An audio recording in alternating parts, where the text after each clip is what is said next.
बिस्मिल्लाहिर्रहमानिर्रहीम। अस्सलाम वालेकुम नाज़रीन, आप यूट्यूब और फेसबुक चैनल देख रहे हैं। मैं राना उज़ैर हूँ।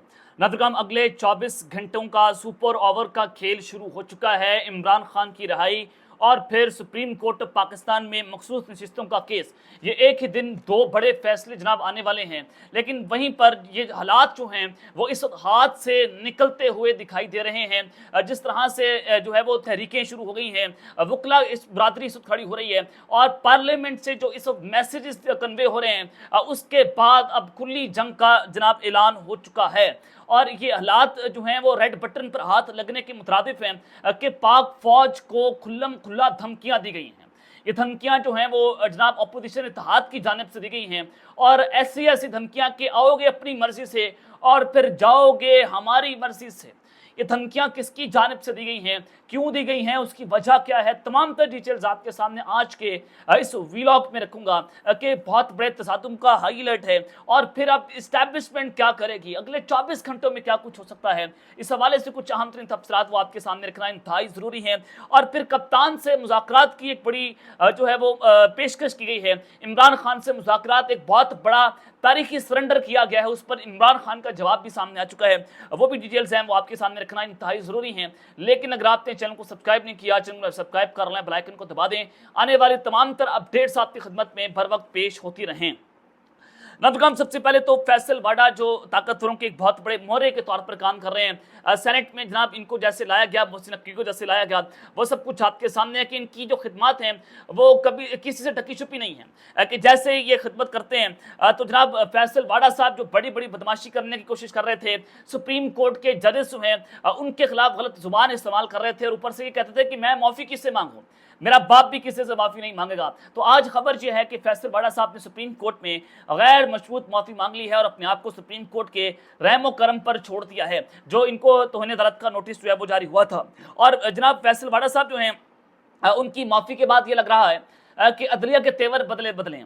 सुप्रीम कोर्ट ऑफ पाकिस्तान में 3 नए जजेस की तैनाती होना और फिर जस्टिस अतर मिनारा साहब का वहाँ पर होना, ये बड़ा वाज़ेह पैगाम है कि अदलिया इस वक्त आज़ाद होती हुई दिखाई दे रही है। और ये सारी सूरत-ए-हाल है कि मुमकिन है कि अब फैसल वाडा साहब को बचाया ना जा सके और तौहीन अदालत में नाअहल होकर हर काम से वो जाते रहें।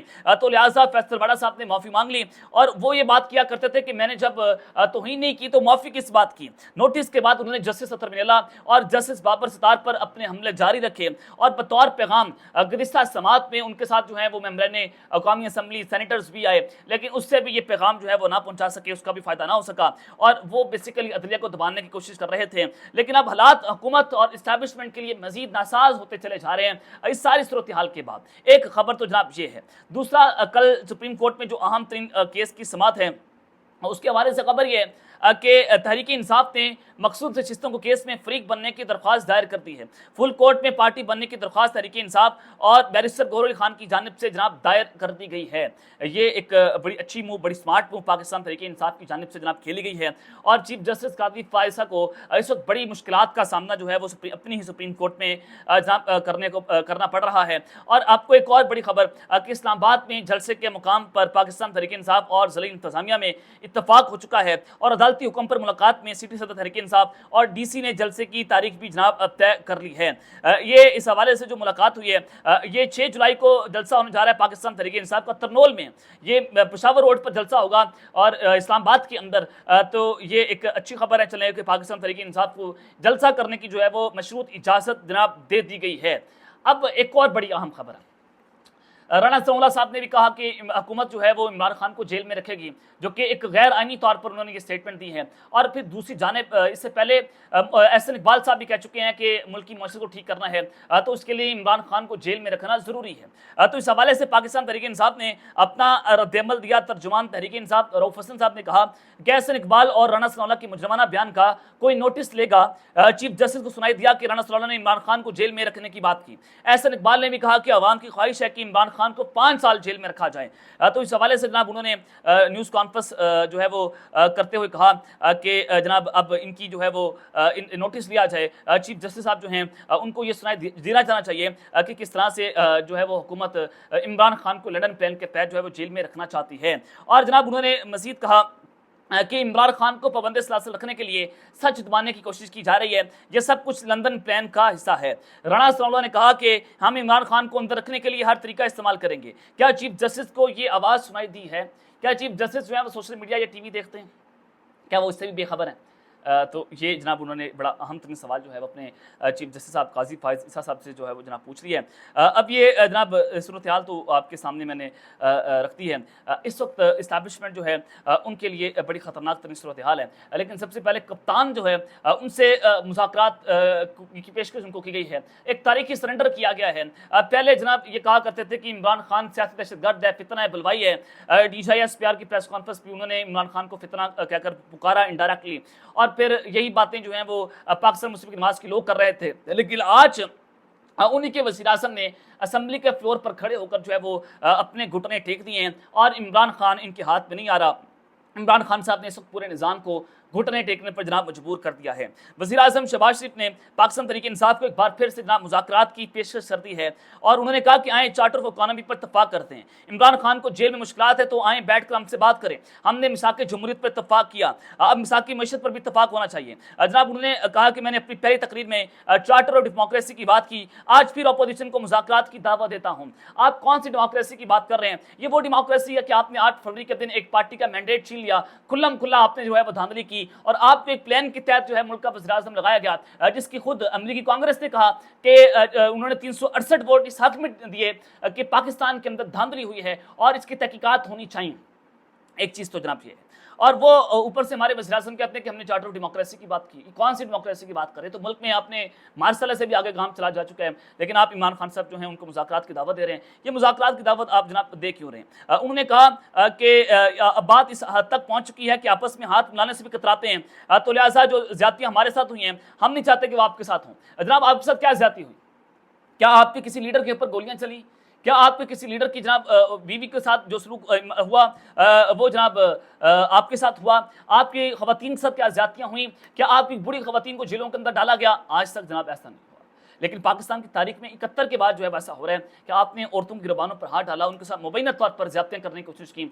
ये पाकिस्तान की तारीख का हिस्सा है। लेकिन एक बार फिर से वज़ीर आज़म ने जनाब इमरान खान को मुज़ाकरात की दावत दी है और इस हवाले से फिर उमर अयूब साहब अपोजिशन लीडर उन्होंने वज़ीर आज़म की तकरीर का जवाब दिया और फ्लोर ऑफ द हाउस पर खड़े कर उन्होंने जनाब कहा कि इमरान खान से हुकूमत जो है जो हमसे मुज़ाकरात की बात कर रही है उसके लिए उन्होंने इमरान खान की रिहाई की शर्त रख दी है। हुकूमत से तब बात होगी जब मेरा वज़ीर आज़म बाहर आएगा, तब तक बात होगी जब हमारी कैदी जेलों से बाहर आएंगे। ये जनाब उन्होंने बात कर दी है कि हम जो हैं वो हमारी जो पहली शर्त है इमरान खान साहब की रिहाई और हमारे कैदियों की रिहाई, उसके अलावा हम किसी से बात नहीं करते। उन्होंने कहा कि मैं फॉर्म 47 के वज़ीर आज़म को कहना चाहता हूँ, यासद बोले कि माहौल बेहतर हो रहा था। उमर अयूब ने कहा कि मुझे जवाब देने का हक है। बात तब होगी जब मेरा वज़ीर आज़म बाहर आएगा, उनसे बात होगी जब मेरे कैदी बाहर आएंगे। मुफाहमत तब होगी जब आप यास्मीन राशिद, महमूद रशीद की सजाती का एहसास करेंगे। मुफाहमत तब होगी जब आप हसान न्याज़ी की सजाती का एहसास करेंगे। उमर अयूब ने कहा कि यह हाउस इस वक्त चल सकेगा जब आप हमारा एहतराम होगा। उमर अयूब ने जो है वो कहा अपने खिताब में कि वज़ीर आज़म ने अपनी वालिदा मोहतरमा के जनाजे का जिक्र किया, क्या हम उनको बताना चाहते हैं कि हम कुलसूम नवाज के जनाजे में शरीक हुए, लेकिन मैं अपने वालिद के जनाजे में शरीक नहीं हो सका था। बड़ी जनाब उन्होंने यहाँ पर पॉइंट की बात की कि हम आप तो कुलसूम नवाज के जनाजे पर आए थे, लेकिन आपने मुझे मेरे वालिद के जनाजे में शरीक होने की जो है वो इजाज़त नहीं दी थी। ये जनाब उन्होंने बात की है। और फिर इमरान खान साहब ने जनाब ट्विटर के जरिए अपने लोगों को पैगाम पहुंचाया है कि हुकूमत के पास दहशतगर्दी से निपटने के लिए बाज़ हिकमत अमली मौजूद नहीं है। जनरल बाजवा और नवाज शरीफ के दौरान डील तय पाई थी, जिस इदारे ने तहफ़्फ़ुज़ फराहम करना है वो तहरीक इंसाफ को कुचलने पर जनाब लगा हुआ है। अब कल का दिन बड़ा अहम है, अगले 24 घंटे सुपर ओवर का खेल, इद्दत निकाह केस का फैसला आने जा रहा है। बुशरा भी कल रिहा हो सकती हैं, लेकिन फिर जो लग रहा है बज़ाहिर तो सूरत हाल ये कि इमरान खान को जेल के अंदर रखना है, तो इमरान खान साहब जो है उनको तो वैसे 9 मई के तमाम मुकदमात में ज़मानत मिल चुकी है, लेकिन उनको किसी और केस में गिरफ्तार कर लिया जाएगा। कल जैसे इतन निकाह केस का 3 बजे जो है फैसला आता है। ये जो है वो मामलात हैं। लेकिन अब इस्टेब्लिशमेंट जनाब क्या करेगी? इस्टेब्लिशमेंट क्या कर सकती है इस वक्त? इस्टेब्लिशमेंट किस तरह से जनाब वो उनके लिए माहौल इंतहाई ख़राब होता चला जा रहा है। शेख रशीद साहब ने इस्टेब्लिशमेंट पर रंग बिरंगे इल्ज़ामात लगाए हैं और उन्होंने कहा कि 50 के करीब इंटरव्यूज़ ऑन एयर हो गए। फवाद चौधरी ने भी मैदान में आ गए और हाजिर सर्विस जो है वो उन्होंने एक अफसर पर इल्ज़ाम लगाया कि वो मेरे ट्विटर चला रहे थे, पाक फौज ने मेरे ऊपर तशद्दुद किया। और फिर शेख रशीद साहब ने कहा कि मेरी आंखों पर पट्टी लगी हुई थी, जब मेरी आंखें पर पट्टी खुली तो मैं अपने घर पर बैठा हुआ था, सामने मुनीफ फारूक जो है बैठे हुए थे। तो आज फैसल वाडा भी अपनी पोजीशन से जनाब पीछे हट गए। और वो भी माफ़ी मांगने पर मजबूर हुए और आज उन्होंने गैर मशरूत तौर पर माफ़ी जो है वो मांग ली है। और ये सूरत हाल है कि इस्टेब्लिशमेंट या तो कमज़ोर हो रही है या वो गिरफ्त खो रही है। ये उनकी बेबसी का इजहार भी हो सकता है कि बार बार जो है वो इस तरह से बात हो रही है कि इस्टेब्लिशमेंट इस कमज़ोर ग्राउंड पर जाती हुई जनाब हमें दिखाई दे रही है। तो अगले 24 घंटों का खेल बड़ा अहम और बड़ा दिलचस्प मरहले में जनाब दाखिल हो चुका है। अब आ जाए असल खबर के ऊपर कि हालात कैसे हालात से हाथ से निकल गए हैं और पाक फौज को खुल्लम खुल्ला धमकियां जो है वो देने की बातें इस वक्त हो रही हैं। ये जनाब धमकियां किस तरह दी हैं, होने क्या जा रहा है और पाकिस्तान की फौज को धमकियां क्यों दी जा रही हैं। अज़्म इस्तेकाम ऑपरेशन की जनाब बात हो रही है जिसकी काबीना ने जो है वो मंजूरी दे दी है। एपेक्स कमेटी में इसका फैसला होता है। तो आज महमूद खान अचकज़ई जो है उन्होंने तकरीर की और उन्होंने कहा कि फौजी ऑपरेशन के खिलाफ उन्होंने झोली फैला दी। कहा मत आओ, अगर आओगे तो खुदा की कसम घर का रास्ता भूल जाओगे। अब जाहिर है मिलिट्री ऑपरेशन तो मैंने नहीं करना, शहबाज शरीफ साहब ने भी नहीं करना, किसने करना है? पाकिस्तान की फौज नहीं करना, पाकिस्तान की मिलिट्री हमारी मिलिट्री नहीं करना है। तो वो ये बात कर रहे हैं कि अगर आप आएंगे तो आप घर का रास्ता भूल जाएंगे, लोगों को तंग ना करें, आपने जिद की तो मैं घर में नहीं बैठूंगा। महमूद खान अचकज़ई जो हैं वो जनाब उन्होंने आज ये तकरीर की है, खुल्लम खुल्ला जनाब उन्होंने आज धमकी दी है। और फिर इमरान खान साहब भी ये बात कर रहे हैं कि जिस इदारे ने हमें तहफ़्फ़ुज़ देना है वो तहरीक इंसाफ कुचलने में लगी हुई है। और मौलाना फजल रहमान साहब ने जनाब आइटम हम फोड़ दी है।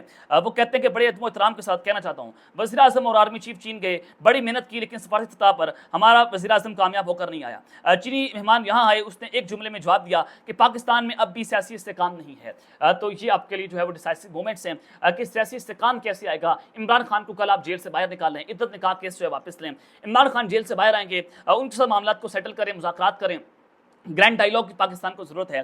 तो जनाब आप जो है वो फिर वाकई तौर पर पाकिस्तान में इस्तेकाम ला सकते हैं, हमारे मुल्क में इन्वेस्टमेंट भी आएगी, हुकूमत भी चलेगी और मैंडेट वापस करना होगा। तो यही जो है वो बातें हो रही हैं कि जनाब आप जो है वो पीछे हटें। लेकिन ज़िद और अना की जंग है और अपनी ज़ाती अना को तस्कीन पहुँचाने की खातिर इमरान खान को ये लोग निशाने इबरत बनाने की कोशिश कर रहे हैं। लेकिन वो शेर का बच्चा डटा हुआ है। शौकत खानम ने क्या बच्चा पैदा किया है कि उसने जनाब इस वक्त पूरे निज़ाम को अकेला वो एक तरफ खड़ा हुआ है, उसकी पार्टी को तोड़ दिया गया, उस पर जुल्म हुए, उसके लोगों को उनकी पार्टी छुड़वा दी गई। लेकिन दूसरी जानिब निज़ाम, एजेंसीज, इदारे, इस्टेब्लिशमेंट, जुडिशरी, ब्रोक्रेसी, हुकूमत, पॉलिटिकल गैंगस्टर्स, फिर पैसे लगाए गए, मनी लॉन्ड्रिंग का पैसा खर्च किया गया, बाहर से फंडिंग की इमरान खान के खिलाफ। लेकिन आप उस शख्स का कुछ नहीं बिगाड़ सके। उसने साबित कर दिया कि वो अवामी लीडर है। उसने बार बार जनाब साबित किया कि आपने मेरे ऊपर गोलियां चला दी, लेकिन मैं आप सबका मुकाबला करता रहूंगा। और वो बेखौफ होकर आप लोगों का मुकाबला कर रहे हैं और जेल में बैठकर वो मजीद खतरनाक हो चुका है। तो आपने डॉट से डॉट कनेक्ट करने हैं और इसका सबसे बेहतरीन हल ये है कि आप जाएं कैदी नंबर 804 से माफी मांगे। ये अब तक की डिटेल मैंने आपके सामने रखी है। अब तक करते हैं, अपना ख्याल रखिएगा और इस जंग में लाजमी ख्याल रखने वाले के बाद पाकिस्तान जिंदाबाद।